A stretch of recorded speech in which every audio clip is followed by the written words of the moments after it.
Hey, what's up, guys? Jason Timothy, musicsoftwaretraining.com.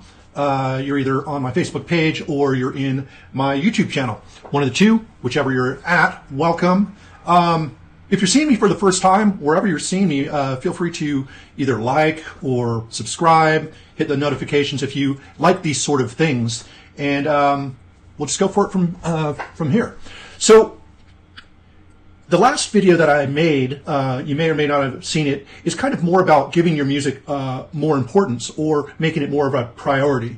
It was about, if music is your life and you're not making it, then what are you doing, right? Well, I'm going to kind of go with the opposite here, and hopefully this connects with you. So, another mistake that a lot of people make is that they give their music too much importance. And they get so far into the details that they lose the spark, really. And give me just a second here. I'm just going to check and make sure that I'm on, because I just kind of jumped into this, so I want to make sure the settings are all dialed in. All right. Give me just a second here, guys. Just want to make sure that I'm showing up. Yep, looks like I'm showing up. So hopefully you guys can hear or see me. Definitely let me know in the comments if that's the case. While I'm doing this, I'm not really able to check the comments, but I'll check them out later. So here's the thing is, you don't want to give your songs so much importance and all the details so much importance. Looks like I need to sort out my autofocus here. See, this is a perfect example. I'm not giving this video so much importance that I'm not going to go live because I think everything needs to be perfect, right? The imperfection of things makes things a bit more human anyway. So I try not to be overly polished. I don't even know if I'm capable of being overly polished, like a lot of other people. So, I don't really try to play that game. But that's something that you need to take into your music as well, is if you're giving your music too much importance and you're worrying so much about all the details of the songs, of whether it's good enough, and you're giving yourself all kinds of anxiety over it, I believe that the vibe that you have while you're making the song kind of gets recorded into the song, kind of between the notes. There's kind of a vibe, there's something that people can sense off the song. And I think that whatever kind of vibe you're holding while you are creating the song kind of gets inputted into that as well. That's my personal belief, and I think it makes sense that songs that people are having a lot of fun with and not giving too much importance to can tend to connect with people a lot more. I'd say a good example of that would be a lot of punk bands. They don't give too much importance to all the technical stuff. They just get out there and do it.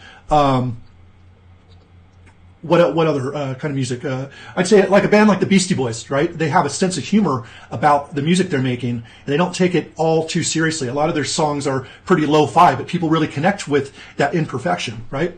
So if with your music production, you're like over-analyzing every detail of should this dB be up 1/3 higher or lower? It's like, really, who cares? What's the difference? Get it close and use your intuition to figure out where things should be. Don't go like diving in, reading all kinds of technical jargon telling you that the sub bass or the bass needs to be like 3 dB lower than your kick drum and all that sort of stuff. It's going to kill the vibe for the most part.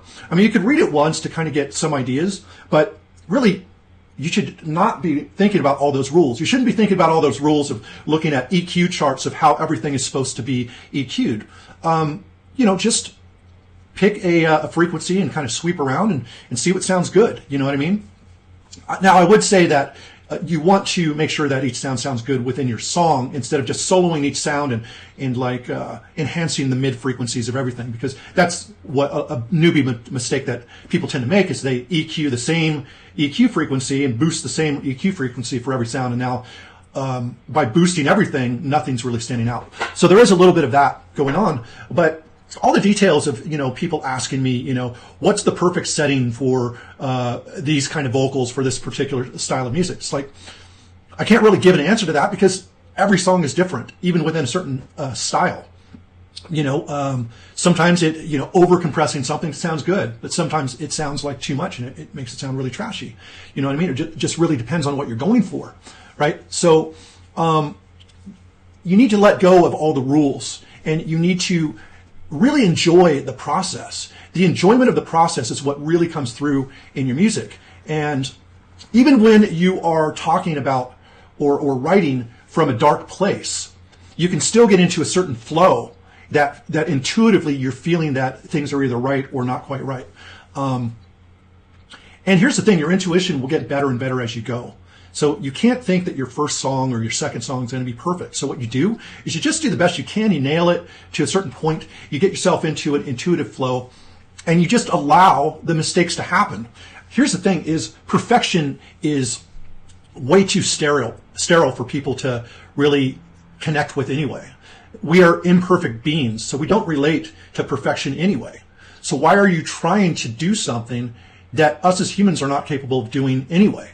Why don't you just embrace the imperfections as another piece of your art, another thing that articulates who you are a bit better and your art a bit better? It's the imperfections that we are able to connect with much more on a human level. So, you ever notice that sometimes when you're writing a song, you kind of just stumble on like a preset or a certain sound, and it sounds really good, but you feel the need that you've got to tweak it and make it better or try a million different sounds because this certain sound came too quick. And you ever realize that after a few hours of doing that, you realize that you've totally killed the vibe of your song, and it's much better to just go back to that original sound that only took you a few minutes to get to, right? I think there's a reason for that. You kind of found yourself in a state of flow, and you created from that. So changing that or trying to force something makes it sound forced. So sometimes you just have to let go of that and just let the flow happen.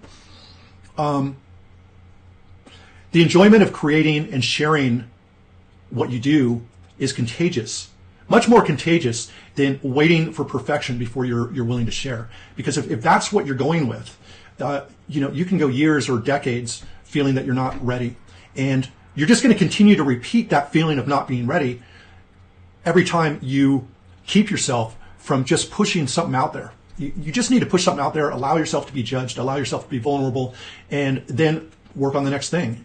Once you've let it out to the world, just feel like you don't own it anymore. It's not really yours to judge anymore. So work on the next thing. But I just wanted to put that forward to you guys so that you just stop with the anxiety of not knowing all the technical jargon and not being perfect with your EQs or not knowing exactly how to compress something. If you don't know how to use it, it is probably best to use it less or just experiment with it till it sounds good to your ears, all right? There's certain rules that I would say, with EQs. Reductive EQ is probably really helpful, removing below like 100 hertz on most sounds that are not like sub bass or bass or your kick drum, so things don't get muddy. But other than that, whether you're EQing, 2 kilohertz or 2.5 kilohertz, it's not going to make that huge of a difference. So don't over analyze everything. Just kind of get it close and just allow it, allow your intuition to go, yeah, that sounds fine. And that's what I do with so many of my songs. And I've still been able to get #1 releases, in fact, 3 times in the last couple of years. And sure, I do go through a process of adding details to my songs, and I've got a much better intuition on what sounds right now, but I had to go through a full process. And even with that, I don't get too overly technical on all the tiny little details. Once it sounds good to me, I kind of let it go. I might take a little bit of a break, step back, and then step back into the song and hear if anything jumps out as being wrong. And that can happen sometimes because you might be focusing on the wrong thing, or focusing on one thing when another thing has an issue. You know what I'm saying? So that's pretty much what I wanted to share with you guys today. I hope you got something out of this. I'm trying to, do this more often, give you guys some value, and I really hope that that is what you get out of this, and you feel more inspired every time you're able to hear some of the things that I have to say. So with that, once again, wherever you're watching this, make sure to subscribe, hit notification, like the page, like the post. If you got any comments, that's wonderful as well. Give me some comments, let me know what you think, and I'll talk to you guys real soon. Take care, all right?